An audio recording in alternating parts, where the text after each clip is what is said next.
Tunjukkan kepada pengecut-pengecut yang tidak mau merevisi Undang-Undang Desa. Syederalun Fakhrul Razi, senator vokal asal Aceh yang juga Ketua Komite 1 DPR RI bersama sejumlah organisasi desa nasional mendesak DPR RI dan pemerintah untuk segera mengesahkan revisi Undang-Undang Nomor 6 Tahun 2014 tentang desa. Desakan ini muncul dalam aksi bertajuk Aksi Bersama Desa yang digelar di depan gedung DPR Senayan, Jakarta pada Kamis 23 November 2023. Ketua Komite 1 DPD Republik Indonesia Fakhrul Razi yang juga penasihat di sejumlah organisasi desa nasional sehari sebelumnya mengumpulkan perwakilan desa dalam melakukan konferensi pers dengan 8 organisasi desa dan melakukan rapat dengar pendapat dalam melakukan finalisasi draft revisi Undang-Undang Desa versi DPD RI.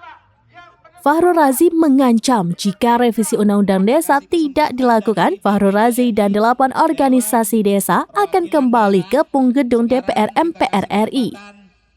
Lebih lanjut, dirinya mengatakan bahwa pemerintah telah memiliki draft revisi Undang-Undang Desa, demikian juga dengan DPD Republik Indonesia.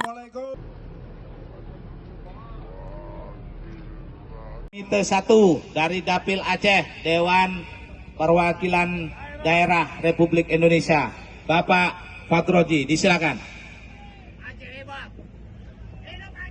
Saudara-saudara semua, hari ini kita tunjukkan bendera kita masing-masing. Kibarkan bendera kita masing-masing. Tunjukkan kepada pengecut-pengecut yang tidak mau merevisi Undang-Undang Desa. Kibarkan bendera merah putih.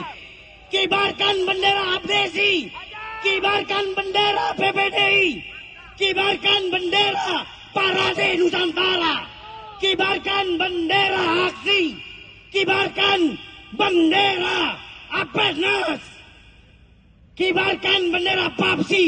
Kita ingin tunjukkan rakyat hari ini lebih penting revisi Undang-Undang Desa daripada Pemilu 2024. Segera Undang-Undang Desa harus disahkan. Dana desa harus sesuai dengan perintah konstitusi. 5 miliar per desa harus masuk di dalam revisi Undang-Undang Desa. Fakhrul Razi memastikan dirinya akan kembali mengepung gedung DPR RI MPR RI dengan massa 100.000 perwakilan desa dari seluruh Indonesia.